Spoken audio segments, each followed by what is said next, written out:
యేసుప్రభు మీద గట్టిగా అరవాలి, నువ్వేం చేసావు, ఇంత ప్రార్థన చేస్తున్నాను కదా, నువ్వేం చేసావు అని బయటికి దూషించాలన్నది వస్తుందంట. కానీ పరిశుద్ధాత్మ దేవుడు సహాయంతో తన మనసుని మళ్ళీ దేవుడు వెలిగించాడు అనమాట. అప్పుడు తిరిగి ప్రార్థన చేసిందంట, సాతానా, నువ్వు నా ప్రభువుని దూషించేటట్టు నా నోటితో చేయాలని నువ్వు అనుకుంటున్నావు, కానీ నా పిల్లలు, నా భర్త, నేను చనిపోయినా పర్వాలేదు, ఆయన్ని మాత్రం నా నోట్లోంచి ఒక్క మాట కూడా మాట్లాడి నేను దూషించను అని చెప్పేసరికి ఆ లోపల అదంతా పోయిందనమాట. పోయి ఆ ఫెరోషియస్నెస్ అని తగ్గిపోయి దేవుడి వైపు చూడడం, మళ్ళా దేవుడు ఏదో చేస్తాడు అన్న దాంట్లోకి వచ్చింది. ఎప్పుడైతే ఇలాగా డైరెక్ట్ గా బయటికి చెప్పింది అనమాట, సాతానా, నువ్వు నా ప్రభువుని దూషించేటట్టు నువ్వు చేయలేవు అన్న వెంటనే ఒక 2 minutes డాక్టర్ వచ్చాడంట.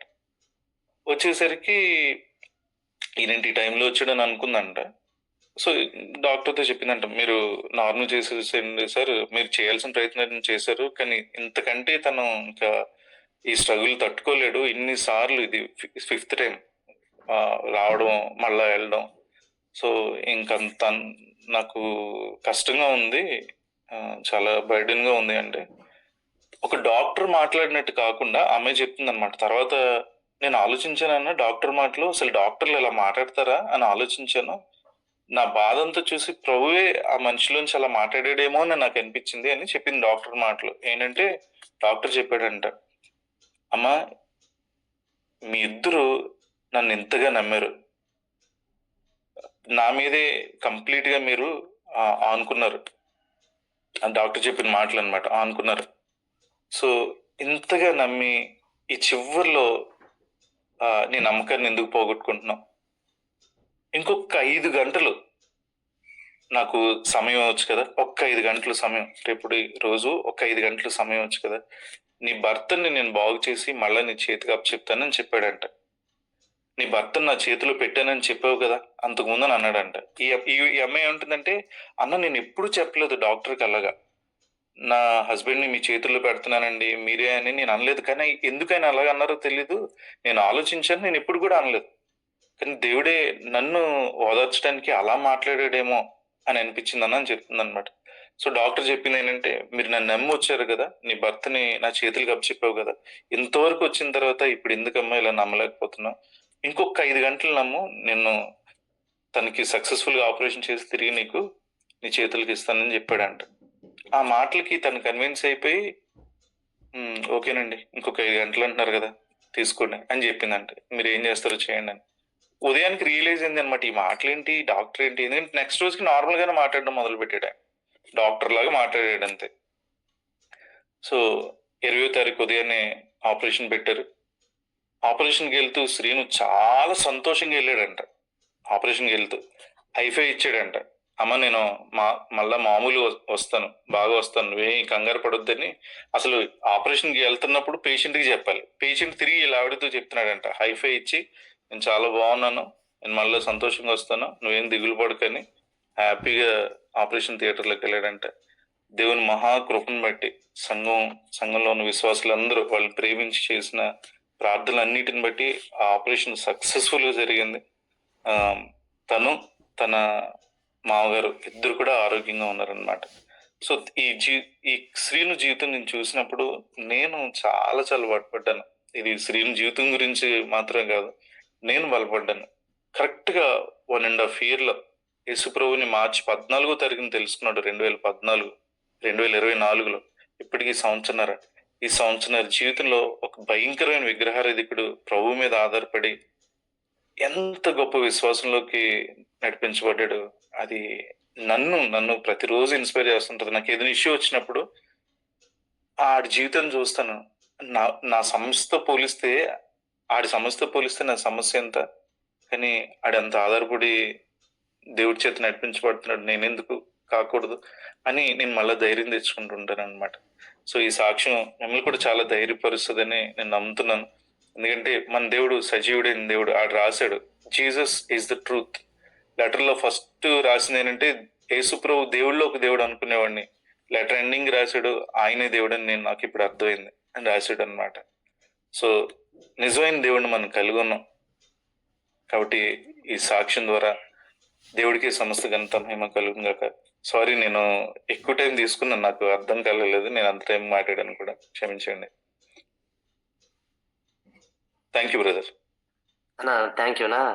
మీరు ఎక్కువ సమయం తీసుకున్నారని అనుకోదండి. నిజమంటే మంచిగా మీ సాక్ష్యం పంచుకున్నారు. అంటే అన్న జీవితంలో, శ్రీవన్న జీవితం చేసిన కార్యం, దేవుడు చేసిన కార్యం అని నేను ఎంతగానో విన్న ప్రతి ఒక్కరికి కూడా నేను బలపరిచిందని నమ్ముతున్నాను. ప్రతి ఒక్కరికి కూడా ఈ సమయంలో ఈ సాక్ష్యం వినిన తర్వాత ఏదైనా మాట్లాడాలా ಅಥವಾ ఏదైనా చెప్పాలని అనిపిస్తూ ఉంటుంది ఖచ్చితంగా. అంటే దేవుడి సాక్ష్యం ద్వారా ఓదార్చాడని, బలపరచాడని దేవునికి స్తోత్రం. ఇంకొక చిన్న విషయం కూడా మర్చిపోయానన్న, తనకి 6 నెలల నుంచి జాబ్ తీసేశారు అనమాట. 6-7 నెలల నుంచి జాబ్ కూడా లేదు. తను ఇప్పుడు అతని పరిస్థితి చూడండి, ఫైనాన్షియల్ గా, మెంటల్ గా, ఫిజికల్ గా అన్నిటిలోనే దేవుడు హెల్ప్ చేసుకుంటూ వచ్చాడు అనమాట. తన ఉన్న పరిస్థితి మనం ఊహించలేము కూడా. కానీ అంతే, ఎప్పుడు మన బలహీనం అప్పుడే బలవంతులు అని దేవుడు చెప్పాడు కాబట్టి తన బలవంతు దేవుడే ఉన్నాడు అంతే. Thank you brother. Thank you అన్న, థ్యాంక్ యూ సో మచ్. నిజమంటే విశ్వాసంతో కూడిన ఒక గొప్ప సాక్ష్యం, దేవుడు చేసిన కార్యం ఈరోజు మనం వినగలుగుతూ వచ్చినాం. సో దేవుని నామానికి, సాక్ష్యం బట్టి దేవుని నామానికి మహిమ కలుగును గాక. ఒక్కొక్కసారి దేవుడు రాకడా ఎందుకు ఆయన ఆలస్యం చేస్తున్నాడని అనుకుంటే గిన, సో ఇందువల్ల ఏమనిపిస్తుంది అంటే, ఇటువంటి పరిస్థితుల్లో దేవుని విశ్వాసం నుంచి రక్షింపబడే వారు ఉన్నారు కాబట్టి బహుశా దేవుడు వారి కొరకు తన రాకుండా ఆలస్యం చేస్తున్నాడు అనిపిస్తోంది. నిజమంటే దేవుడు ఒక వ్యక్తి జీవితంలో ఆయన కార్యం మొదలు పెడితే ఖచ్చితంగా సో ఏ విధంగా ఉంటుందో దేవుని కార్యంలో ఈరోజు సాక్ష్యం ద్వారా మనం వినగలుగుతూ వస్తున్నాం. దేవునామానికి మహిమ కలుగును గాక. దేవునికి స్తోత్రం అండి. సాక్ష్యం అందరం విన్నాం. ఒకవేళ ఈ సాక్ష్యం ద్వారా మీరు బలపరచబడి మీ హృదయంలో ఏదైనా దేవుడికి ఆలోచన, తలంపు పెట్టి ఉంటే ఆ విషయం గురించి కూడా మీరు సమయం పంచుకోవచ్చండి. అంతేకాకుండా మీ జీవితంలో కూడా దేవుడు చేసిన కార్యాలు ఏదైనా ఉంటే కూడా ఈ సమయంలో మీరు పంచుకొని దేవునామాన్ని మహిమపరచాలని మనవి చేస్తున్నాను. దేవునికి స్తోత్రం.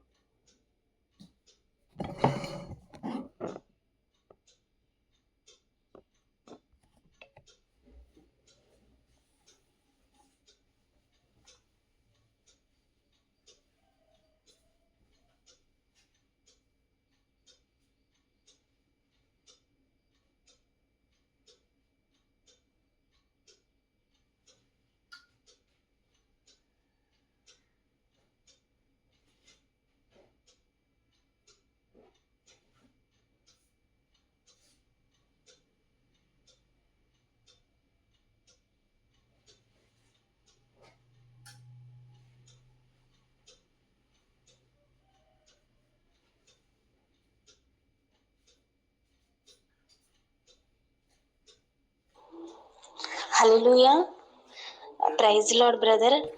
అందరికీ వందనాలండి.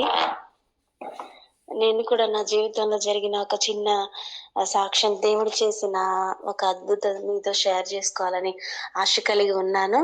హల్లెలూయా బ్రదర్, నా వాయిస్ క్లియర్ గా ఉందా? సిస్టర్ క్లియర్ గా ఉంది సిస్టర్. ఓకే, 2019లో మేము నల్గొండ డిస్టిక్ లో ఉన్నాము. మా సార్కి అక్కడ జాబ్ అయితే, అక్కడ ఉన్నప్పుడు మేము ఒక చర్చికి వెళ్ళే వాళ్ళం.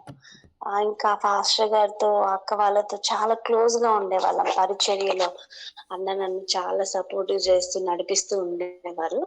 అయితే ఆ 2018 న్యూ ఇయర్ లోకి రాగానే ఆ మంత్ ఒక 3 months or 2 months చర్చిలో అందరికి చాలా హెల్త్ ఇష్యూస్, ప్లస్ ప్రతి వీక్ ఎవరో ఒకరు చనిపోతున్నారు. చర్చ్ మెంబర్స్ వాళ్ళ మదర్ గాని, ఫాదర్ గాని, అత్తగారు, మామగారు అని ఇలా ఓల్డ్ ఏజ్ పీపుల్స్ చనిపోతూ ఉన్నారు. ఓకే, ఓల్డ్ ఏజ్ పీపుల్స్ అంటే ఇంకా పర్లేదు.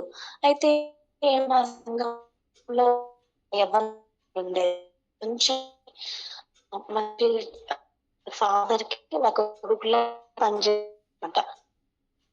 నాకు కొంచెం ఫ్రెండ్లీ, క్లోజ్ అంత చెల్లిలా కలిసి ఉండేది. బిజినెస్ పర్పస్ మాట్లాడుతూ ఉండేది అనమాట. ఆ అమ్మాయి ఒకసారి నల్గొండ నుంచి బస్ స్టాండ్ కి వెళ్తూ ఉంటే జస్ట్ బస్సు ఇలా చిన్నగా టచ్ అయినందుకే అక్కడికక్కడికే స్పాట్ డెడ్ అయింది. ఆ అమ్మాయి మరణం చాలా చర్చిలో అందరిని చాలా కలవరపరిచింది. చాలా ఏడ్చామనమాట. అదలా జరిగిన తర్వాత ఆ మంత్ అంతా ఇంకా అలా యాక్సిడెంట్లు, మరణాలు, హెల్త్ ఇష్యూస్ ఆ మంత్ అంతా సంఘంలో చాలా గలిబిలైపోయిందనమాట. అన్నకు ఫోన్ చేసి ఫాస్టర్ అన్న, "అరే ఇట్లా జరుగుతుంది గదా! ప్రేయర్ చేసి అసలేంటో కనుక్కో అక్క, మీరు ఫాస్టింగ్ ఉండి ప్రేయర్ చేయండి" అని మేము కొంతమంది ప్రేయర్ టీమ్ అంతా కలిసి ప్రేయర్ చేస్తూ ఉన్నాము. ఇంకా ఫ్రైడే ఎవ్రీడే అలా ప్రేయర్ చేస్తూ ఉన్నాము. సడన్‌గా ఆ సండే ఆ రోజు సండే ప్రేయర్‌కెళ్ళి వచ్చాము. దేవుడు మాట్లాడాడు. దాని గురించి ప్రార్థన చేశాము. ప్రేయర్‌కెళ్ళి వచ్చి ఇంకా వంట చేసుకొని, ఇంకా భోజనం గూడా చెయ్యలేదు. నా ప్రేయర్ అయిపోయింది. ఎందుకో ఆత్మదేవుడు నన్ను అంటే నేను కూర్చొని ప్రేయర్ చేస్తూ ఉన్నాను. ఏ నా ప్రేయర్‌లో నేనున్నాననమాట. ప్రేయర్ అయిపోయి వచ్చి వంట చేసాము ఇంకా. పిల్లలు ఆడుకుంటున్నారు. నన్ను ప్రేయర్‌లోకెళ్ళి ప్రేయర్ చేస్తూ ఉన్నాను. నా ప్రేయర్ అయిపోయింది. ఎందుకో నాకు కన్నీళ్ళు ఆగట్లేదు. బాగా ప్రేయర్ చేస్తున్నాను. వచ్చి మళ్ళీ కూర్చొని ఆలోచిస్తున్నాను. ఎందుకు ఇలా అవుతుంది నాకు?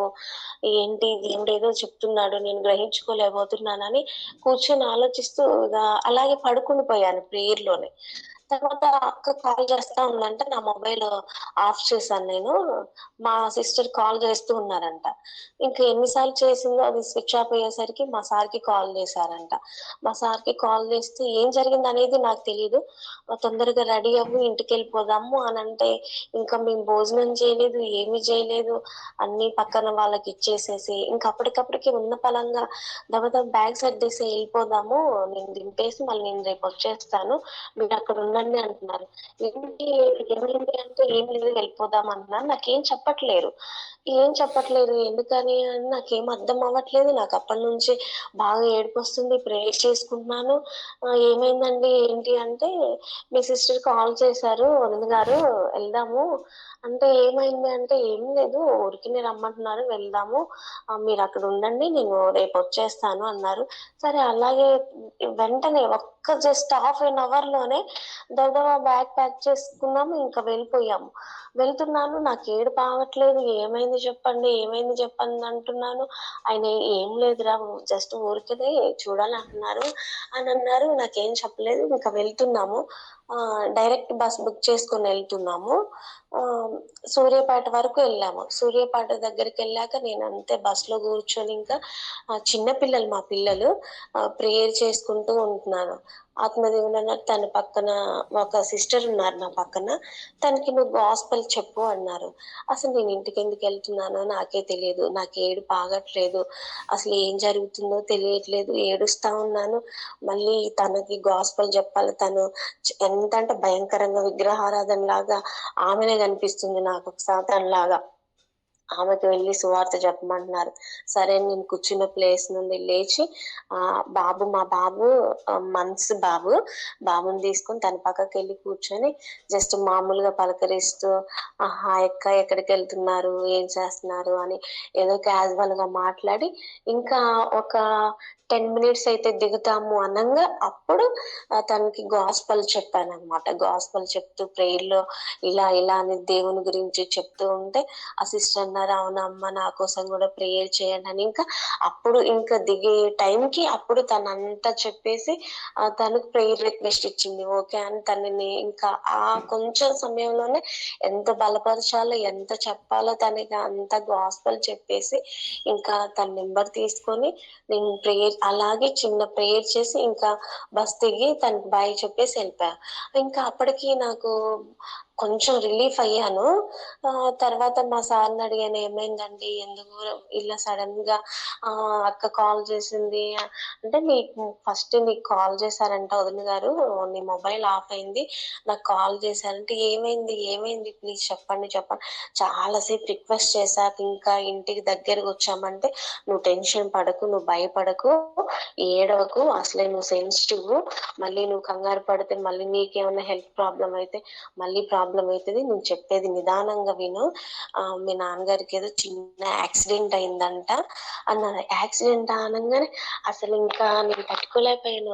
బాడీ అంతా షేక్ అయింది, ఆ వాయిస్ రావట్లేదు, ఏడుపు ఆగట్లేదు. అసలు ఏమైంది, ఏమైందండి, ఏమైంది చెప్పండి అంటే, లారీ యాక్సిడెంట్ అంట.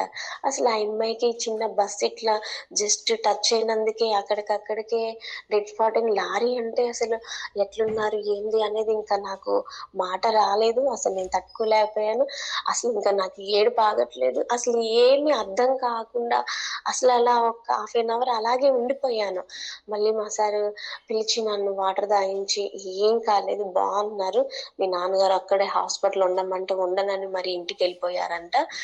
బైక్ వేసుకొని, ఏం కాలేదు అంతా మంచిగా ఉంది, జస్ట్ వెళ్ళాలి కాబట్టి వెళ్తున్నాము, నువ్వేం టెన్షన్ పడకు అన్నారు. ఇంకా నాకు చాలా భయం వేసింది.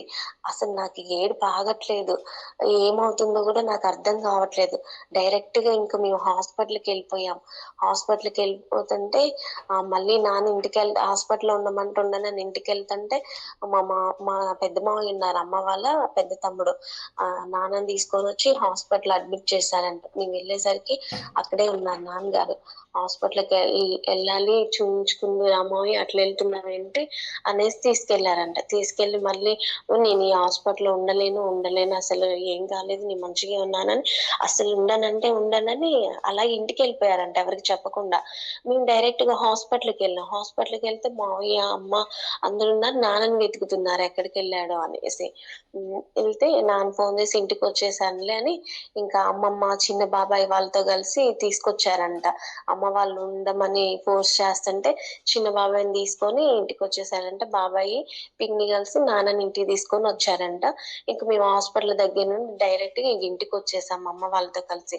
వచ్చేసరికి నాన్నగారు బాగానే ఉన్నారు. అసలు ఎలా ఉందో ఏమో, లారీ అంటే అది మామూలు విషయం కాదు. అసలు నాకు చూడగానే నాన్నని అలా పడుకొని, అంటే మోకాళ్ళకి, మోచేతులకి, కొంచెం ఫేస్ కి అలా లారీ కొంచెం దూరం అలా లాక్కొని వెళ్ళిపోయిందంట నాన్నగారిని. బండి మీద వెళ్తుంటే బండి లారీ వెనుక తగిలి ఎలా కొంచెం దూరం అలా బండి మీద అవతల పడిందంట. ఆ బండిది ఈ కాలు పట్టుకొని ఆ బండితో పాటు నాన్నగారు మొత్తం కింద ఉండిపోయారంట. కాలు మాత్రం బండిలో ఉందంట. ఆ బండి నాన్నగారు కొంచెం దూరం అలాగే రోడ్డు మీద లాక్కొని వెళ్ళిపోయిందంట లారీ. ఇంకొక 1 మినిట్ అయితే ఆ వెనక ఆ టైర్ కిందకి నాన్నగారు వెళ్ళేవారంట. ఆ టైర్ కిందకి ఒక్క 1 మినిట్ అయితే ఆ డ్రైవరే తన మిర్రర్ లో నుంచి వెనక చూసుకొని ఇలా నాన్నగారు ఇలా ఏడ్చుకొని రావడం చూసి సడన్ బ్రేక్ వేసి ఆగి, ఆయన వచ్చి లారీ ఆపేసి ఆ బైక్ తీసి నాన్నగారిని తీసి పక్కన కూర్చోబెట్టి నాన్నగారు ఫోన్ తీసుకొని అమ్మ వాళ్ళకి, మామయ్య వాళ్ళకి అందరికి ఆయనే కాల్ చేశాడంట. అది ఎక్కడో మళ్ళీ మెయిన్ రోడ్డు మీద కూడా కాదు, మా ఇంటికి వెళ్ళే దారిలోనే. అంటే ఖమ్మం నుండి ముస్తఫా నగర్ కి కొంచెం ముందుకు వెళ్ళాలి మా ఇంటికి వెళ్ళడానికి. ఆ ముస్తఫా నగర్ దగ్గర బొమ్మ స్కూల్ ఉంటది, ఆ బొమ్మ స్కూల్ దగ్గరనే. అది మెయిన్ రోడ్డు కూడా ఏమీ కాదు. అక్కడ ఇంకా కొంచెం ఒక 5 మినిట్స్ అయితే ఇంటికి వచ్చేస్తారు నాన్నగారు. ఆ 5 మినిట్స్ కి ఇంటికి దగ్గరలోనే, మెయిన్ రోడ్డు కూడా ఏమీ కాదు. అసలు ఆ లారీ అతను మరి ఎలా, ఏం జరిగిందో చూసుకోలేదేమో. ఆ నాన్నగారు అసలు అంత దూరం, కొంచెం దూరం, చాలా దూరమే లాక్కొని వెళ్ళిందంట లారీ. అంటే ఇంకా అటు వెహికల్స్ ఏమి రాకపోవడం ఇంకా మా లక్ అయిపోయింది. అటు నుంచి వెహికల్స్ సడన్ గా రాకపోవడం వల్ల. అది కూడా మెయిన్ రోడ్డే కానీ అంత ట్రాఫిక్ ఉండదు అనమాట మా ఇంటికి దగ్గరలోనే. అసలు అంత దూరం లాక్కొని వెళ్ళి ఆయన మిర్రర్ లో నుంచి చూసుకొని ఆ డ్రైవర్ దిగి మళ్ళీ ఫోన్ చేసి అమ్మ వాళ్ళు వచ్చి హాస్పిటల్ తీసుకొని వెళ్ళారు. ఒక్క 2 మినిట్స్ అయితే ఆ డ్రైవర్ అమ్మ వాళ్ళతో అన్నారంట. అసలు నేను ఒక్క 1 మినిట్ చూసుకోకుండా ఉన్నట్టయితే ఇంకా బాడీ మొత్తం నాన్నగారిది అలా రోడ్డు మీద రాసుకొని పోతూ గిర దగ్గరికి టైర్ కిందికి వచ్చేసాడంట. ఆ బైక్ అనేది ఇక టైర్‌కి ఆనుకొని ఉందంట. ఇంకా నాన్నగారు జస్ట్ ఆ కాళ్ళు మొత్తం ఆ టైర్ దగ్గరికొచ్చేసాయంట ఆల్‌మోస్ట్. ఇంకా ఆయన సడెన్‌గా బ్రేక్ ఎయ్యకపోతే ఆ టైర్ కిందకి నానెళ్ళిపోయేవాడంట. ఆ డ్రైవర్ చెప్పాడంట, "ఇంకా నా లక్కో మీ లక్కో అమ్మ, నేనింకా సడెన్‌గా అసలెలా చూసుకున్నానేమో మిర్రర్‌లో చూసుకొని వెంటనే సడెన్ బ్రేకేసి దిగిపోయాను. లేకపోతే ఇంకొక్క నిమిషమైతే అలా రాసుకుంటూ టైర్ కిందకెళ్ళిపోయాడని" జెప్తే మా పెద్ద మామయ్య గారు డ్రైవర్‌ని 2 గీకాడంట, కొట్టాడంట. గోల గోల చికాకు. పిన్ని వాళ్ళు, బాబాయ్ వాళ్ళందరూ వచ్చేసి ఇంకా నాన్న మాత్రం ఆయన్నేం అనలేదంట. ఏది జరిగినా అది మన మిస్టేక్ వల్లే జరుగుతది. ఏమో నా మిస్టేక్ ఏమో, డ్రైవర్‌ని ఏమనొద్దు. ఆయన మనీ గూడా మనకేమొద్దు అనేసారంట. ఏం కాలేదు గదా! వద్దు అనేసి ఇంక నాన్నగారే మళ్ళీ అన్నీ మాట్లాడుతూ అమ్మ ఇంకా వాళ్ళని పంపించేసారంట. నాన్నగారు ఇంటికొచ్చేసారు. కానీ నాకు చాలా ఏడుపొచ్చేసింది. ఎప్పుడు నాన్న చాలా యాక్టివ్‌గా ఉంటారు నాన్నగారు. అమ్మేంటంటే మమ్మల్ని గీత గీస్తే ఆ గీత దాటొద్దు అన్నట్టుగా మమ్మల్ని పెంచారు. కానీ మా నాన్నగారు అన్ని విషయాల్లో మాకు ఫుల్ ఎంకరేజ్‌గా, సపోర్టివ్‌గా, నాన్నతో నాకు చాలా అటాచ్‌మెంట్ అన్నమాట. అంత క్లోజ్‌గా ఉండేసరికి నాన్నగారిని చూస్తే నేను తట్టుకోలేకపోయాను. అలా పడుకొనుండి కాళ్ళకి కట్లు వేసి ఆ మొహానికంతా బ్లడ్ చాలా రాసుకొనెళ్ళింది. అసలు మాట్లాడలేకపోయారు నాన్నగారు.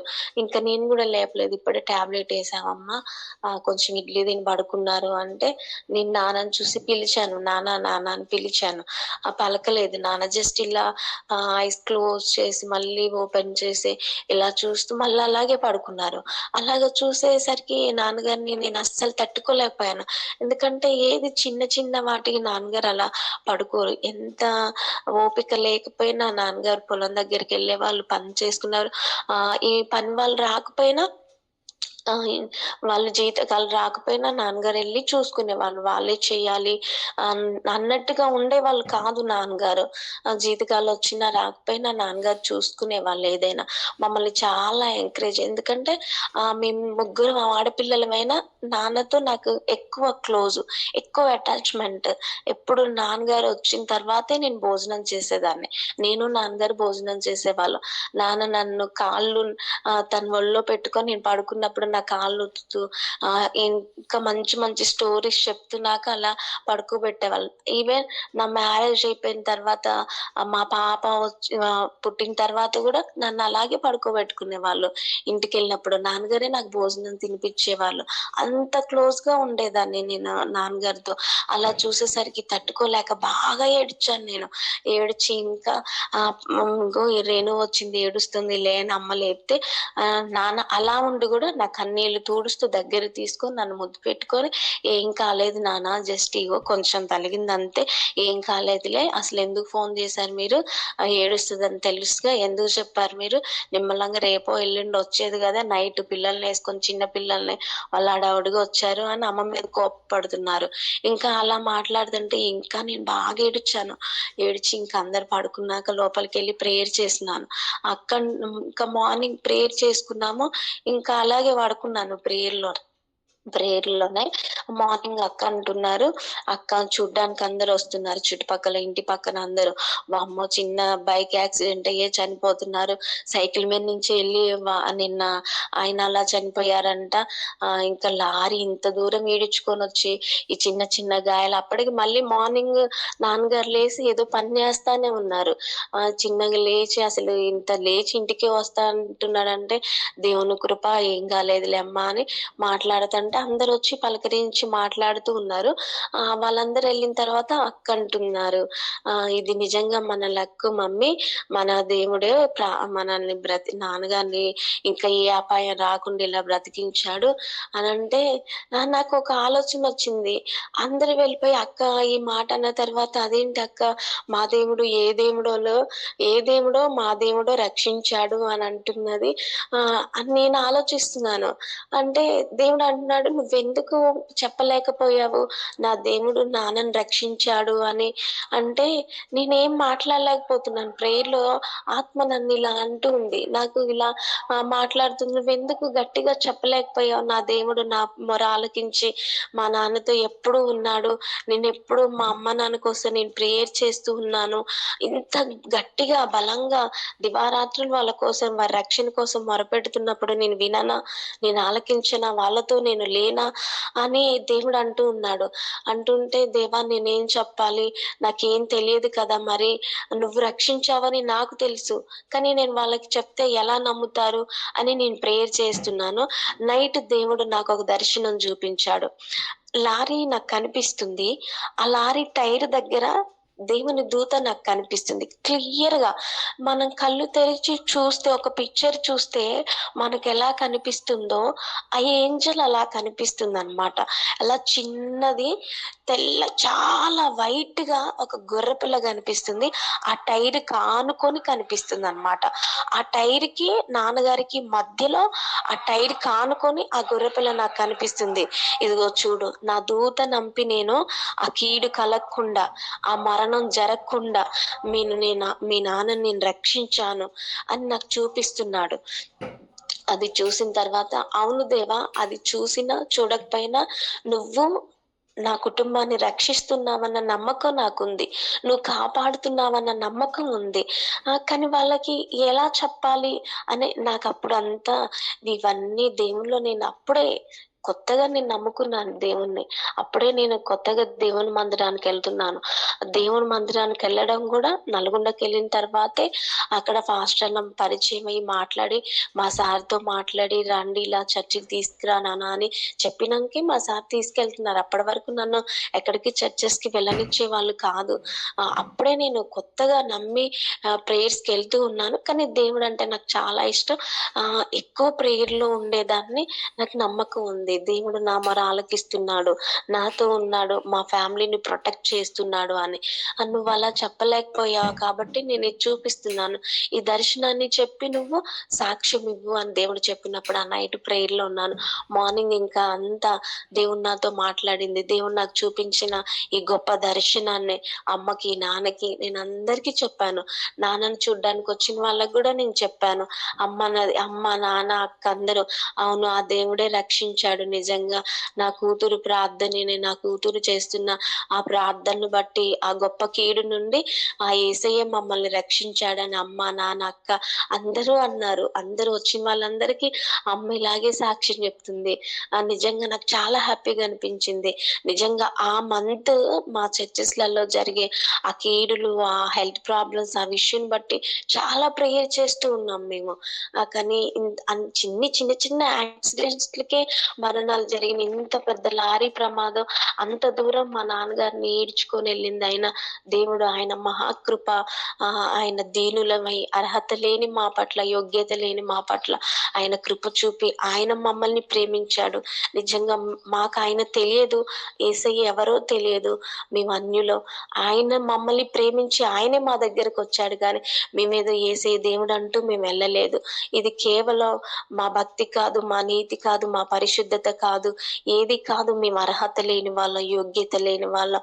అయినప్పటికీ దేవుడు మమ్మల్ని ఎంతో ప్రేమించి ఆయన త్యాగం మా పట్ల వివరించి ఆయనే నన్ను పట్టుకొని నా కుటుంబాన్ని ఆ రీతిగా రక్షించాడు.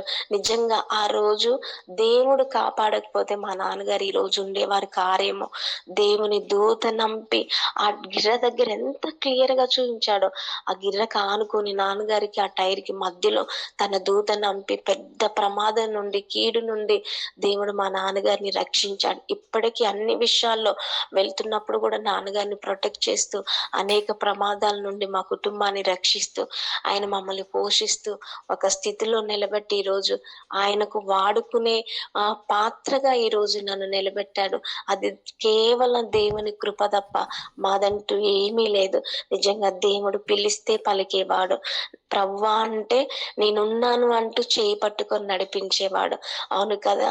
వన్ 1000లో ఒంటరైన వాడు 1000 మందవుతారంట.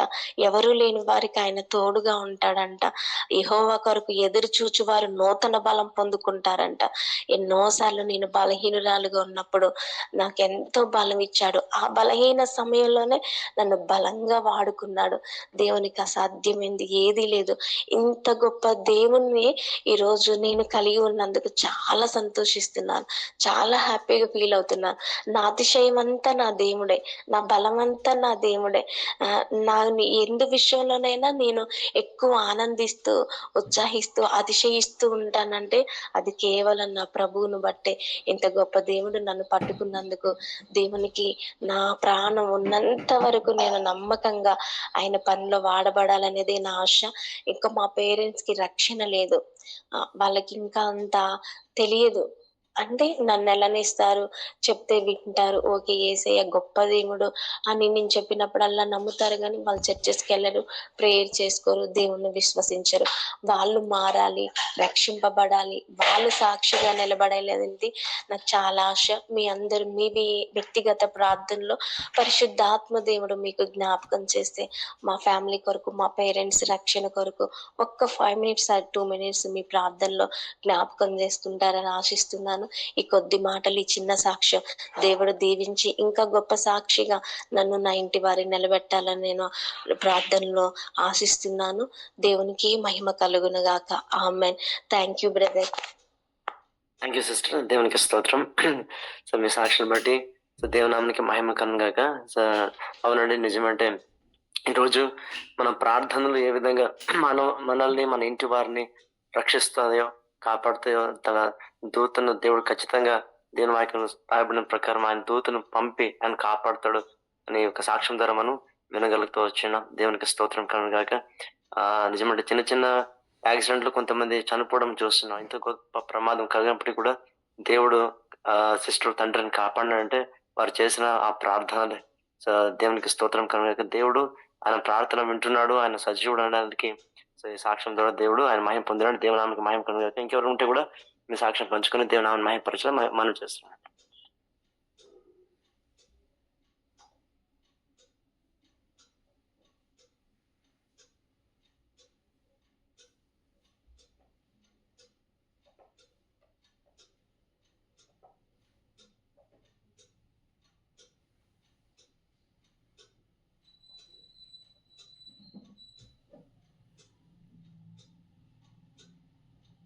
బ్రదర్ నేను చెప్పొచ్చు ఒక 2-3 మినిట్స్?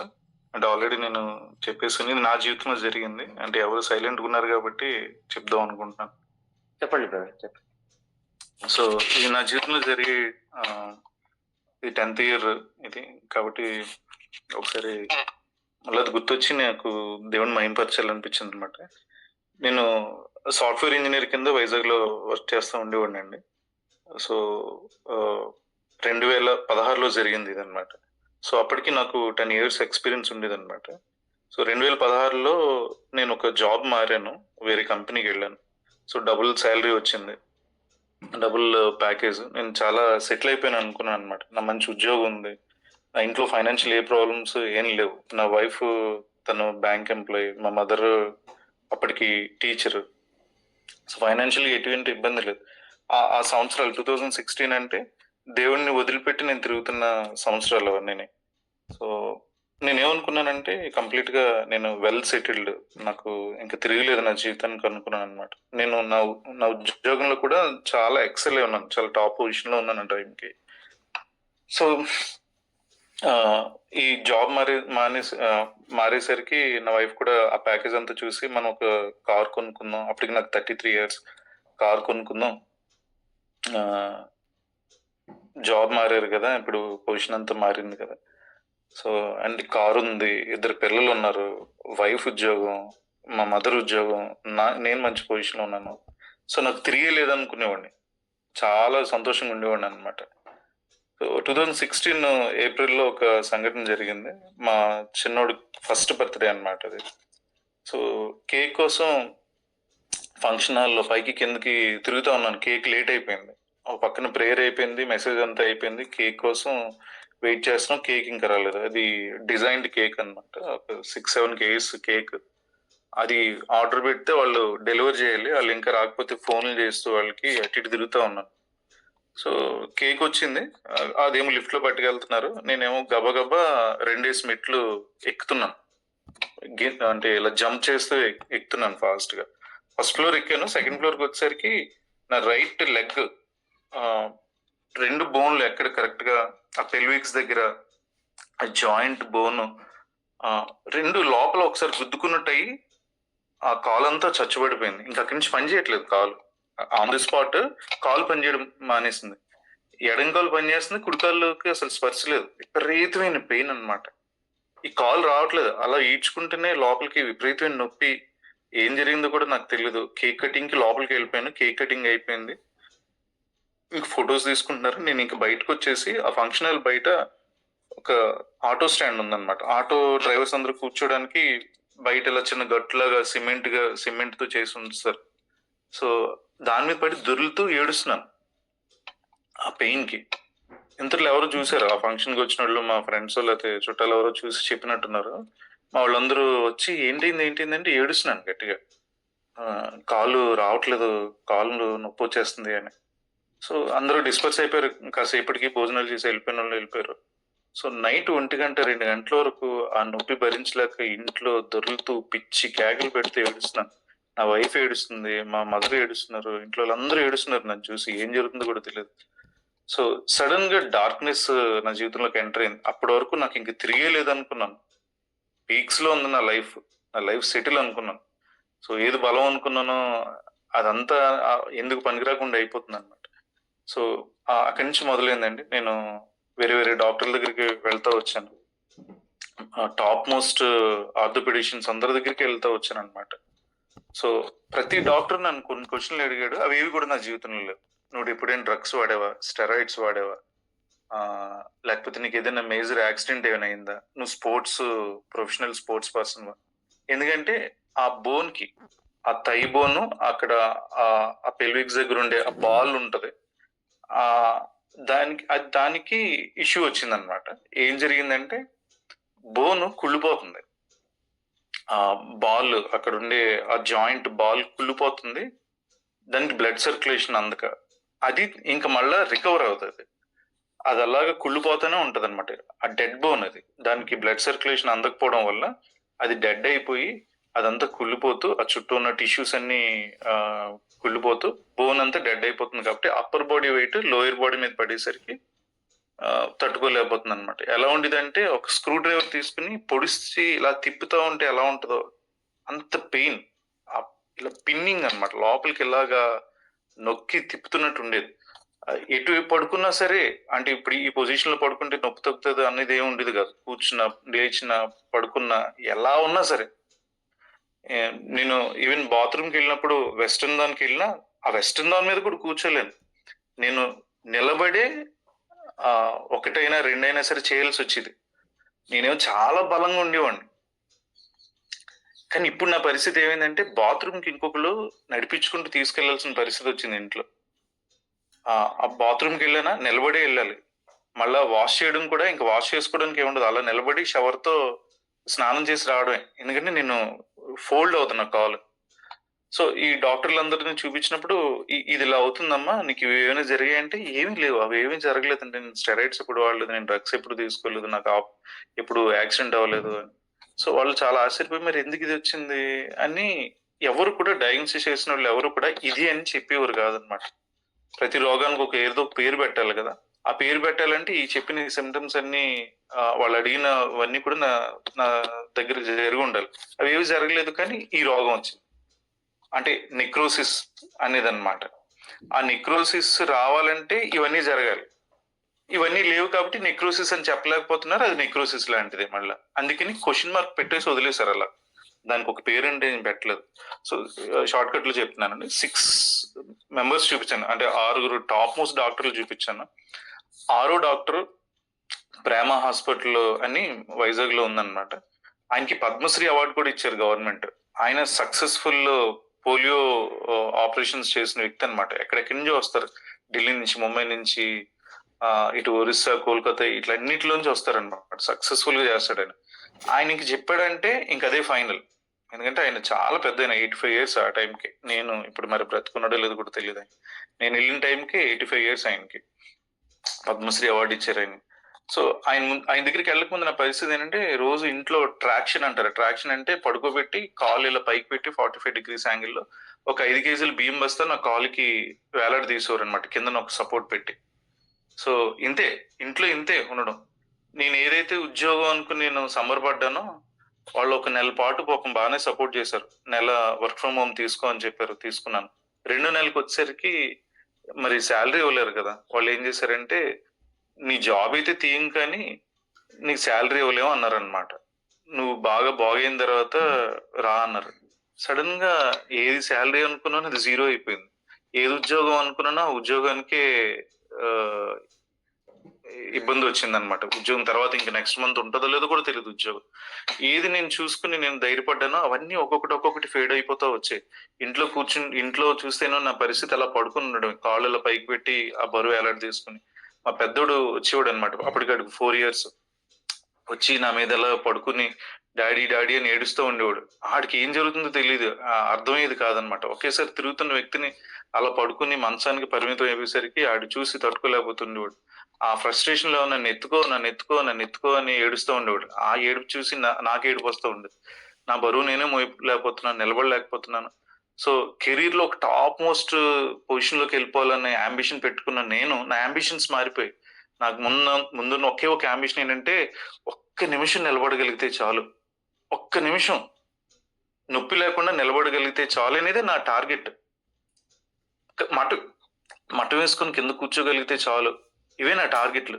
బాత్రూమ్ కి నా అంతటి నేను వెళ్ళగలిగితే చాలు, ఇవి నా టార్గెట్లు. అంబిషన్స్ అన్ని మారిపోయి, నా టార్గెట్లు అన్ని మారిపోయి.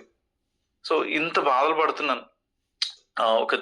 ఇప్పుడు నేను చెప్తుందంతా ఒక 3 months పీరియడ్ అనమాట. ఈ 6 డాక్టర్లు ఈ వాడుతున్న పెయిన్ కిల్లర్స్ కి నా పొట్టంతా ఇలా ఉబ్బిపోయి పెద్దదైపోయి విపరీతమైన గ్యాస్ట్రైటిస్ ప్రాబ్లము, తర్వాత తినలేకపోతే ఉండేవాడిని. వేరే వేరే సైడ్ ఎఫెక్ట్స్ అన్ని మందుల వల్ల చాలా ఇబ్బంది అయిపోయింది నా జీవితం అంతా. సో ఈ 6వ డాక్టర్ ఆయన చెప్పింది ఏంటంటే, అమ్మ ఈ నొప్పి నీకు తగ్గదు, నువ్వు ఎన్ని పెయిన్ కిల్లర్స్ వేసుకో తగ్గదు. ఎందుకంటే అక్కడ బోన్ తోనే ప్రాబ్లం కాబట్టి, బోన్ డెడ్ అయిపోతుంది. కాబట్టి నీకు ఒక ఆప్షన్, ఆపరేషన్ చేయాలి. ఆపరేషన్ చేస్తేనే నీకు తగ్గుతుంది. కానీ నీకు ఒక విషయం చెప్పాలమ్మా, ఈ ఆపరేషన్ చేస్తే పెయిన్ తగ్గుతుంది కానీ నీ కాలు జీవితాంతం పర్మనెంట్ గా ఒక 1 inch పొట్టయిపోతుంది అని చెప్పాడు. అంటే ఎడంకాలు పొడవుగా నార్మల్ సైజులో ఉంటది, కుడికాలు 1 inch పొట్టు ఉంటది, షార్ట్ అయిపోతుంది అనమాట. ఆ మాట విని ఈ పెయిన్ కంటే ఆ మాట నాకు చాలా స్ట్రగుల్ చేసింది. నన్ను నేను ఆ పర్మనెంట్ ఆ వైకల్యంతో నన్ను నేను ఊహించుకున్నాను. కాలు పొట్టి పొడవు ఇలా కుంటుతూ నడవడం అనేది, నేను మానసికంగా చచ్చిపోయాను అక్కడ. ఏడుస్తూనే బయటకు వచ్చాను. అలాగా నాకేం చేయాలో కంప్లీట్ గా అసలు ఏం చేయాలో అర్థం కాలేదు. ఇంటికి వచ్చాను, ఏడుస్తున్నాను, రోజు ఏడుస్తున్నాను ఈ పెయిన్ వల్ల. ఇది ఇంకా దారుణమైన ఆ దుఃఖంలోకి నేను తీసుకుని వెళ్ళింది. రోజు నా పని ఏంటంటే అది గుర్తు చేసుకుంటూ, నా కాలు పొట్టయిపోతుంది అన్న దాంట్లో గుర్తు చేసుకుంటూ, అందరూ పడుకున్న తర్వాత ఆ ట్రాక్షన్ అంతా తీసేసి ఒక రకమైన పిచ్చి వచ్చేసేది అనమాట. ఎందుకు నేను నార్మల్ అవ్వలేకపోతున్నానని నా కాల్ని బలవంతంగా దగ్గరికి తీసుకుని మటం వేయడానికి ప్రయత్నం చేసేవాడిని. విపరీతమైన పెయిన్ వచ్చేసేది. ఆ పళ్ళన్నీ గట్టిగా ఇలా బిగించుకుని ఏడుస్తూ ఉండేవాడిని అనమాట. నా చిన్న కొడుకు, వాడికి 1st year కంప్లీట్ అయింది, ఆయన నా ఒళ్ళే వేసుకుని ఏంటో జీవితంలో అయిపోయిందని ఏడుస్తూ ఉండేవాడిని. ఈ డాక్టర్ మాటలు ఇంకా నన్ను కుంగదీసాయి అనమాట. సో నేను ఇంటర్నెట్ లో అవి ఇవి చెక్ చేస్తున్నాను, ఏం చేస్తారు ఆపరేషన్, ఎలా పొట్టయిపోతుంది, దానికి ఇంకేమైనా ఉందా, వేరే వేరే స్టేట్స్ లో ఏవో సక్సెస్ఫుల్ ఆపరేషన్స్ ఉన్నాయి, ఏవో ఇంజెక్షన్స్ ఇస్తే అని అవన్నీ R&D చేస్తున్నా. నేను ప్రభువుని వదిలి తిరుగుతున్న రోజులు అవన్నీ చేస్తున్నాను. ఒకరోజు అందరూ వెళ్ళిపోయారు, మా వైఫ్ జాబ్కి వెళ్ళిపోయింది. సో నేను అలా కూర్చుని ఏడుస్తున్నప్పుడు పాటలు songs, God is good all the time రాసిన వ్యక్తి అనమాట. ఆయన చాలా మితభాషి, అసలు మాట్లాడు. కానీ ఆ రోజు దేవుడు నా కోసమే మాట్లాడించినట్టున్నాడు అనమాట. ఆయన ఏం చెప్పాడంటే, ఒక పాట పాడి ఇంకొక పాటకు మధ్యలో మీరు ఏదైనా రోగంతో బాధపడుతున్నారా, ఆ రోగానికి వైద్యులు పేరు పెట్టలేదా? దానికి కారణం మీకు కూడా తెలియదా? ఆయన చెప్తూ నీ రోగానికి నీ ఏదైనా పేరు పెట్టుకో, ఏ రోగమైనా యేసుక్రీస్తు స్వస్థపరచగలిగిన సమర్థుడైన దేవుడని చెప్తున్నాడు ఆయన. ఆ మాటలు ఆ లోపలికి వెళ్ళిపోయి అప్పుడు నాకు దేవుడు గుర్తొచ్చాడు. ఆయన దేవుని వాక్యం ఉంటుంది చూడండి, దుష్టుల ఎడల కృతజ్ఞత లేని వాళ్ళ ఎడల ఆయన కృప చూపించే దేవుడు, ఉపకారం చేసే దేవుడు. నా దేవుడు నన్ను వదిలిపెట్టలేదు. నేను వదిలిపెట్టి తిరుగుతున్నా సరే ఆయన వదిలిపెట్టలేదని నేను గమనించినప్పుడు ఆ మాట గుర్తొచ్చింది. గుర్తొచ్చి అవును, ఆయన పొందిన దెబ్బలు గాయాల చేత స్వస్థత ఉంది కదా అన్న మాట ఒకటి గుర్తొచ్చింది అంతే. అది ఈ మాట నీ ఏదైనా పేరు పెట్టుకో, ఏ పేరు పెట్టుకున్నా పర్వాలేదు, కానీ ఆ వ్యాధిని స్వస్థపరచగలిగిన శక్తి కలిగిన దేవుడు ప్రభువైన యేసుక్రీస్తు అని చెప్పిన మాట నా మనసులోకి వెళ్ళి నాకు ధైర్యాన్ని ఇచ్చింది. ఓ దేవుడు నన్ను స్వస్థపరుస్తాడు, పర్వాలేదు, ఆపరేషన్ అయినా సరే ఇబ్బంది లేదు. ఆపరేషన్ కోసం ఆలోచిస్తున్నాను నేను, ఇంకా ఆపరేషన్ అయినా ఇబ్బంది లేదు, ఇవన్నీ ఆలోచిస్తున్నాను. కానీ ఈ మాట రోజు నేను మెడిటేట్ చేస్తూ ఉండడం బట్టి, ఆ మాటనే పట్టుకుని ఉండడం బట్టి దేవుడు నాకు ఏదో ఒకటి చేస్తాడు అన్నప్పుడు నెమ్మదిగా ధైర్యాన్ని తీసుకుని వచ్చింది. నెమ్మదిగా ఆపరేషన్ కాదు, దేవుడు నా జీవితంలో ఏదో చేస్తాడు అన్న విశ్వాసంలోకి ఆ మాట నడిపిస్తా ఉందన్నమాట. నేనేం ప్రేయర్ చేయట్లేదు, వాక్యం చదవట్లేదు, కానీ ఈ మాట యేసుప్రభు స్వస్థపరచగలిగిన సమర్థుడైన దేవుడు అన్న మాట నన్ను లీడ్ చేస్తూ ఉంది.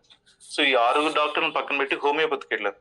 హోమియోపతికి వెళ్తే నేను అప్పటికి మందులు వాడుతూనే ఉన్నాను. హోమియోపతికి వెళ్తే ఆ డాక్టర్ కూడా సేమ్ ఇవన్నీ చెప్పాడు. ఎక్స్రేలు, ఎంఆర్ఐ స్కాన్లు ఇవన్నీ చూసి ఇవి నీ జీవితంలో ఉన్నాయా బాబు అంటే లేవండి అని చెప్పాను అనమాట. మరి ఎందుకు ఇలా వచ్చిందని ఆయన ఆశ్చర్యపోయి ఆయన ఏం చెప్పాడంటే, ఓకే, నీకు నేను మందులు పెడతాను, నువ్వు 10 సంవత్సరాల పాటు వాడాలి, ప్రతి సంవత్సరం 3 నెలలు వాడాలి, 3 నెలలు ఖచ్చితంగా వాడాలి.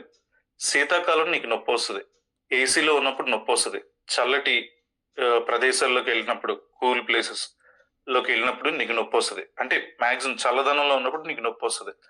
తర్వాత బంగాళాదుంపలు తింటే నొప్పి వస్తుంది. ఇంకోటి ఏదో చెప్పాడు, టమాటాల వల్ల నొప్పి వస్తుంది. ఫుడ్ వైపు, ఎన్విరాన్మెంట్ వైపు, ఇవన్నిటి గురించి చెప్పుకుంటూ ఎప్పుడెప్పుడు నొప్పి వస్తుందో చెప్పాడు. సో ఆ టైంలో కూడా నువ్వు మందులు వాడాల్సి వస్తుంది. 3 months అయితే ఖచ్చితంగా వాడాలి, మళ్ళీ శీతాకాలంలో నీకు నొప్పి వస్తే మళ్ళా వాడాలి, ఏమైనా తిన్నప్పుడు నొప్పి వస్తే వాడాలి. ఇవి తను చెప్పింది. 10 సంవత్సరాల పాటు వాడాలి, 10 సంవత్సరాల తర్వాత ఆపరేషన్ కోసం చూద్దాం అని చెప్పాడు ఆయన. ఇంకా చిన్నోడు కదా అని చెప్పాడు అనమాట. ఆయన అలా మాట్లాడుతున్నాడు, కానీ నా మనసులో ఆ దేవుని మాటలు, దేవుడు పనిచేయడం అది నేను గమనిస్తూ ఉన్నాను అనమాట. దేవుడు యేసుప్రభు నన్ను స్వస్థపరుస్తాడు, యేసుప్రభు నన్ను స్వస్థపరుస్తాడు, యేసుప్రభు నన్ను స్వస్థపరుస్తాడని. ఇది 2016లో ఎండింగ్ లో జరిగిందండి. ఇది 2025. ఆయన 10 సంవత్సరాలు అన్నాడు. నేను మొట్టమొదటి సంవత్సరం మొట్టమొదటి నెల 20 రోజులు మాత్రమే వాడాను. అప్పటి నుంచి ఇప్పటి వరకు నేను ఎప్పుడు కూడా మందులు వేసుకోలేదు. దేవుడు నా కాల్ని కంప్లీట్ గా హీల్ చేశాడు. ఆపరేషన్ లేదు, మందులు లేవు, ఏమీ లేవు. ఆయన ఇచ్చిన వాగ్దానం స్వస్థపరిచి యెహోవాను నేనే అని చెప్పాడు. 10 సంవత్సరాల పాటు వాడాలని చెప్పాడు డాక్టర్, కానీ నేను 20 రోజులు మాత్రమే వాడాను. 2016లో ఆయన చెప్పినప్పుడు 20 రోజులు వాడాను అంతే. దేవుడు నన్ను స్వస్థపరిచాడు, కంప్లీట్ గా హీల్ చేశాడు అనమాట. నేను కార్ డ్రైవ్ చేస్తున్నప్పుడు ఆ కార్లో రీడింగ్ నేను చూసి ఎప్పుడు దేవుడిని నేను కనపరుస్తూ ఉంటాను. దేవా, ఈ కాలు ఈడ్చుకుంటూ ఇంట్లో నడిచేవాడిని, అలాంటి ఇదే కాలుతో ఇప్పుడు బ్రేక్ వేయాలన్నా లేకపోతే యాక్సిలరేషన్ ఇవ్వాలని కుడి కాలుతోనే కదా 180,000 కిలోమీటర్లు డ్రైవ్ చేయడానికి ప్రభువా నువ్వు నాకు కృపనిచ్చావు, దేవ నీకు వందనాలని చెప్తూ ఉండేవాడు అనమాట. ఇది 10th year కాబట్టి ఒకసారి మళ్ళీ ఇది గుర్తు చేసుకున్నాను, ఇదంతా మీతో షేర్ చేసుకోవాలని అనుకున్నాను అనమాట. దేవుడు నన్ను కంప్లీట్ గా నన్ను స్వస్థపరిచాడండి. ఆ బాధ అంతట్లోంచి నన్ను విడుదల చేశాడు అనమాట. కాల్ మళ్ళా నార్మల్ గా, మళ్ళా స్ట్రాంగ్ గా, మళ్ళీ యథావిధిలోకి నన్ను తీసుకుని వచ్చాడు. కాబట్టి ఈ సాక్ష్యం ద్వారా దేవుడికి సమస్త ఘనత మహిమ చెల్లును గాక. థ్యాంక్ యూ అన్న. Praise the lord. దేవునికి స్తోత్రం. అన్న చెప్పిన సాక్ష్యం బట్టి దేవునికి మహిమ కలుగును గాక. నిజమేంటంటే పరిస్థితులు ఒకసారి ఊహించినట్లయితే ఏ విధంగా ఎప్పుడు వస్తాయో చెప్పలేము. అయితే అన్న విషయంలో ముఖ్యంగా ఆయన దేవునితో తిరగాలని, ఆయన దేవునికి సొంతం కావాలని, దేవుని కొరకు అన్న సాక్షిగా జీవించాలనే అటువంటి ఇబ్బంది ఉండే. ఎందుకంటే డాక్టర్లు కనిపెట్టలేకపోయారు కదా! సో, అటువంటి ఏమి లేనప్పటికి గూడా విషయాలు ఎందుకు ఈ బాధ వచ్చింది అని ఒకసారి గమనించినట్లయితే దేవుని వాక్యం ఒక మాట రాయబడింది కదా ఇబ్రాయీ పత్రికలో, దేవుడు ఆయన ప్రేమించే బిడ్డను ఆయన శిక్షిస్తాడు, తను చేర్చుకున్న వారిని ఆయన గద్దిస్తాడు అని ఒక మాట చూస్తాం కదా. ఎందుకంటే సో ఆయన ఏర్పరచుకున్న వారిని ఆయన ఏమాత్రము ఆ లోక స్థితిలో వదలడు. సో కాబట్టి దేవుడు అన్న పట్ల ఆయన చూపిన కృప, ఆయన చేసిన కార్యాలు, సో 10 సంవత్సరాలు అయింది టాబ్లెట్లు వాడకుండా. డాక్టర్ చెప్పిన విధంగా చూస్తే ఆపరేషన్ అవ్వాలి, అటువంటి పరిస్థితులు ఉండేది. దేవుడు ఎంత గొప్పగా అద్భుత కార్యం చేసి స్వస్థపరిచి ఈ రోజు సో సాక్షిగా నిలబెట్టాడు. అందరం బట్టి దేవునికి మహిమ కలుగును గాక. దేవునికి స్తోత్రం. సో ఒకవేళ ఎవరైనా ఉంటే కూడా సో మీ సాక్ష్యం పంచుకోవచ్చండి. ఈ రోజు ఎట్లా సో రేపు మనం ఏ విధంగా కలవము. సో సండే ఉంది రేపు, సో మళ్ళీ సోమవారం కలుసుకుంటాం. ఒకవేళ అంత అవసరంగా ఉండి ఎవరైనా పని నిమిత్తం వెళ్ళాలంటే మీరు వెళ్ళొచ్చండి. అయితే ఎవరైనా సాక్ష్యం నేను కూడా చెప్పాలని ఆశ కలిగి ఉంటే కన్నా తప్పకుండా పంచుకోండి. లేనట్లయితే మనం ప్రార్థన చేసి ముగించుకుందాం. ఎవరైనా ఉంటే పంచుకోవచ్చండి. దేవునికి స్తోత్రం.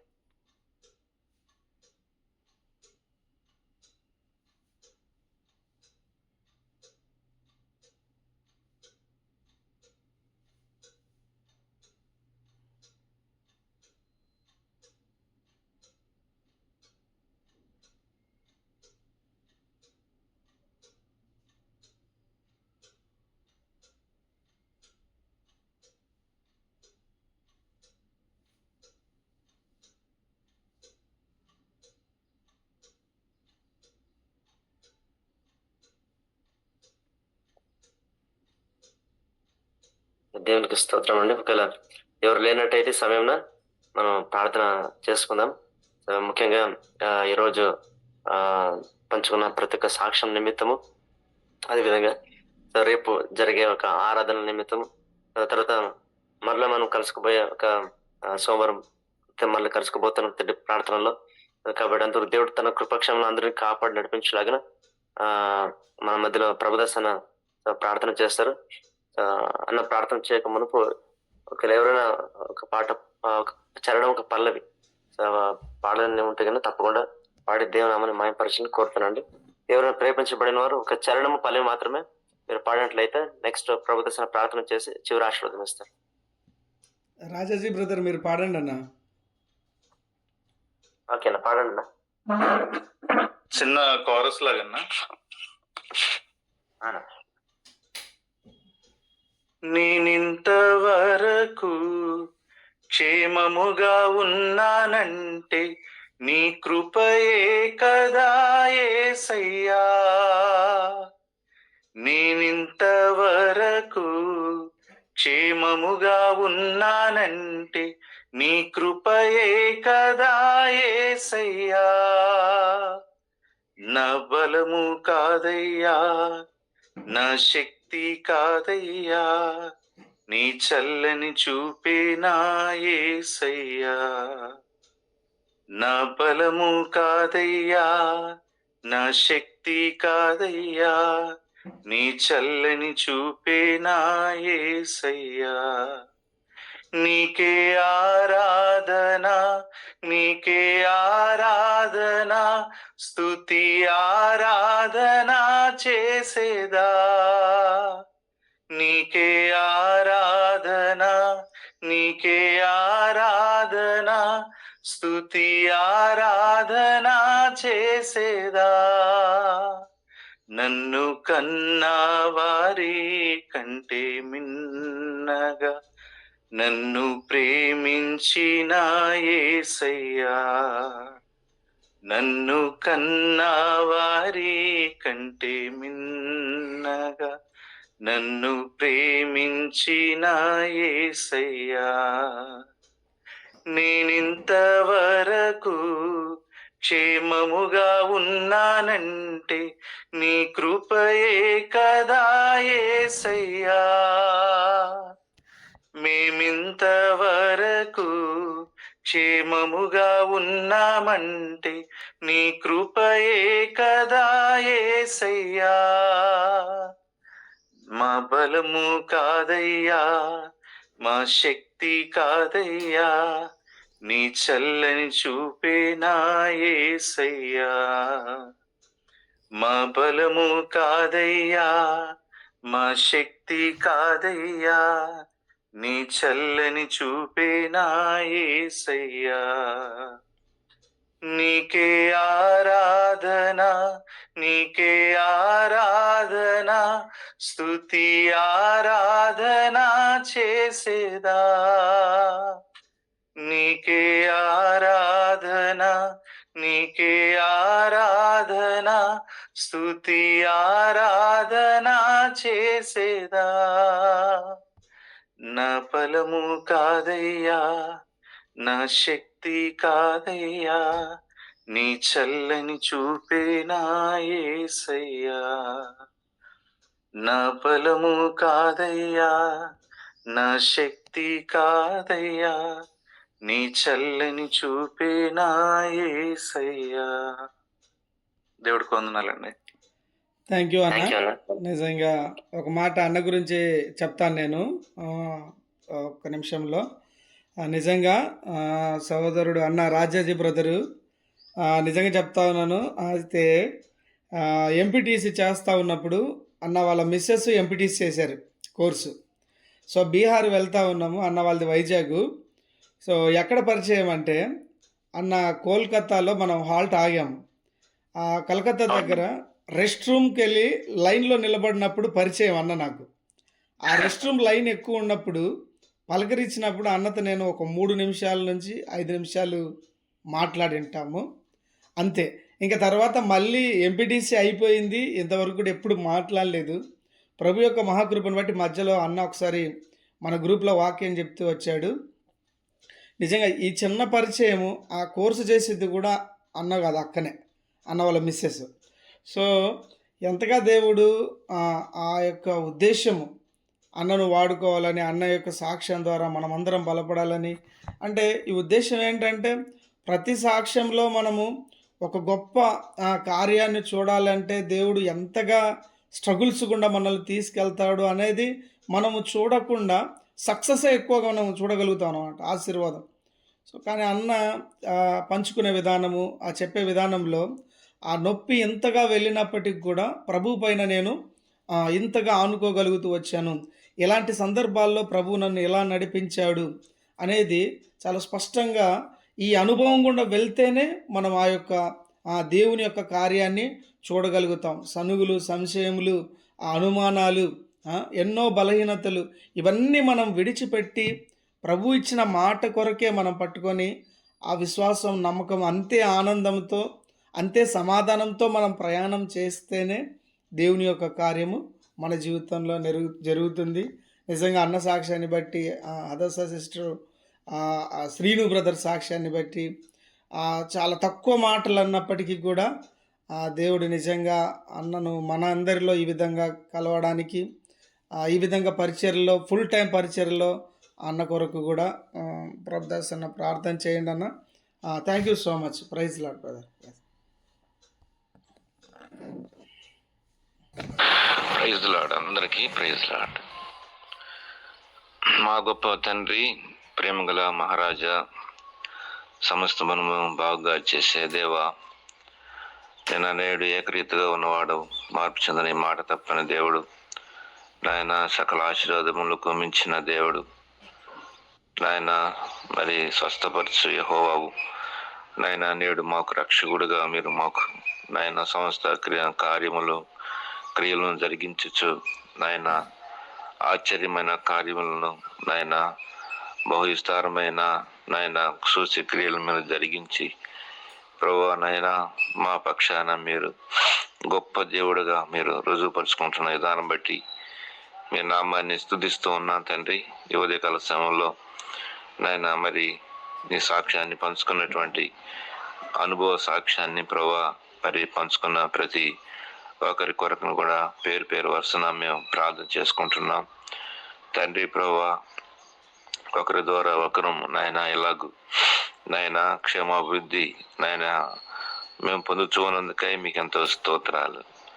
వారి యొక్క కష్ట స్థితిలో, ఆయా అనుభూతుల్లో కూడా వారు వెళ్ళిన ప్రతి మార్గము నాయన అది కఠినమైనదైనప్పటికీ కూడా అలాంటి స్థితిలో నీ గొప్పతనం, మీ మహత్యము, మీ అద్భుత ఆశ్చర్యమైన కార్యము నాయన ఈనాడు నాయన మమ్మల్ని విశ్వాసంలోనికి రేకెత్తిస్తుండగా ప్రభా మీకు ఎంతో స్తోత్రము చెల్లించుకొస్తున్నాం తండ్రి. మీ ఘనమైన నామం ద్వారా నాయన ఆశ్చర్యమైన కార్యాలను మేము అనుభవిస్తూ ఉన్నందుకై మీ నామాన్ని స్తుతిస్తూ ఉన్నాం ప్రభా. నాయన మరి నాయన ప్రతి ఒక్కరి కోసం కూడా మేము పేరు పేరు వరుసన ప్రార్థన చేస్తున్నాం. అలాగనే మరి ఫుల్ టైం సర్వీస్లో దేవుని యొక్క సేవలో ఉన్న నాయన నీ బిడ్డలందరి కోసం కూడా ప్రార్థన చేస్తున్నాం. అట్టి కృప వారికి దయచేసి ఈనాడు ప్రభు మిమ్మల్ని సేవించే ఈ గొప్ప భాగ్యాన్ని వారికి ఇచ్చిన విధానం బట్టి మీకు ఎంత వదనాలు చెల్లించుకుంటున్నాం. వారి కుటుంబాలను, బిడ్డలను, పరిచర్యను తండ్రి ఇంకా రానున్న దినాల్లో ఉన్నతమైన స్థితిలో వారు చేరుకోగలిగినట్లుగా మీరే సహాయం చేయండి ప్రభా. ఈ టీంలో మేమందరం కలిసి నాయన ఇట్లా మీ ఘనమైన నామాన్ని ప్రభా మరి నాయన కీర్తించే ఈ ధన్యతను ప్రభు మీరు మాకు ఇచ్చిన దాన్ని బట్టి మీ నామాన్ని స్తుతిస్తూ ఉన్నాం ప్రభా. అలాగే మీరు దీవించండి ప్రభా. మరి ఈరోజు నడిపించిన ప్రభా మరి మదన్న కొరకు కూడా ప్రార్థన చేస్తున్నాం. తన కుటుంబాన్ని కూడా మీరు దీవించమని ప్రార్థన చేస్తున్నాం నాయన ప్రభా. మరి నాయన సిస్టర్స్ కూడా ప్రభా మరి సాక్ష్యం పంచుకుంటూ వచ్చారు. వారి కుటుంబాలు కూడా మీరు వరదలు వచ్చేయమని ప్రార్థన చేస్తూ ఉన్నాం నాయన. ఇటు గొప్ప సహవాసం మరి మాకు ఇచ్చినందుకు వందనాలు ప్రభా. మరి ఎడతాక మీ సన్నిధిలో మేము ఇటు ప్రార్థన జీవం కలిగి ప్రభా మేము ముందుకు నడుచుకోవడానికి సహాయం చేయండి. అట్లా మీరు మమ్మల్ని బలపరచమని ప్రార్థన చేస్తున్నాం. రేపటి ప్రభు దినం కొరకై మేము ప్రార్థన చేస్తున్నాం. మీరు అభిషేకించుకొని మీ దాసులను మీరు వాడుకోవస్తుండగా ప్రార్థన చేసుకుంటున్నాం. అట్లు ప్రభు ఈ వారం అంతట్లో ప్రభు మీరు చేసిన కార్యములను మరి వాక్యాలు పంచుకున్న సహోదర సహోదరులందరూ కొనుక్కున్నాం ప్రార్థన చేస్తున్నాం. వారిని కూడా మీరు దీవించి ఆశీర్వదించమని ప్రార్థన చేస్తున్నాం. అట్లు మీ కృపకు మమ్మల్ని అందరినీ సమర్పించుకుంటూ మీ దయకు అప్పగించుకుంటూ మా ప్రభును రక్షకుడిని యేసుక్రీస్తు వారి పరిశుద్ధమైన నామంలో స్తుతించి ప్రార్థన చేసి అడిగి వేడుకొంచున్నాము తండ్రి. ఆమేన్. మన తండ్రి అయిన దేవుని ప్రేమ, కుమారుడు పరిశుద్ధాత్మని యొక్క అన్యోన్య సహవాసము, సమాధాన, సంతోషం ఇప్పుడు ఎల్లప్పుడూ క్రీస్తు ప్రభు రాకడ పర్యంతరం దేవతి దేవుని సదాకాలం తోడే నడిపించును గాక. ఆమేన్. అందరికీ ప్రైజ్ ది లార్డ్.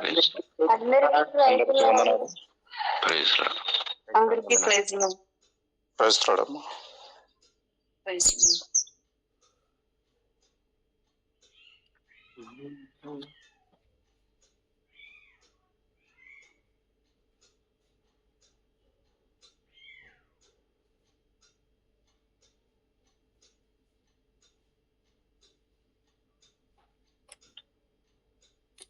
ఇంకా బాగున్నారు కదా? అన్నా బాగున్నానా? ప్రైజ్ లార్డ్ అన్నా. Praise lord. మంచి సాక్ష్యాలు విన్నాము ఈరోజు. ఎంతగానో దేవుడు బలపరిచాడు అందరినీ.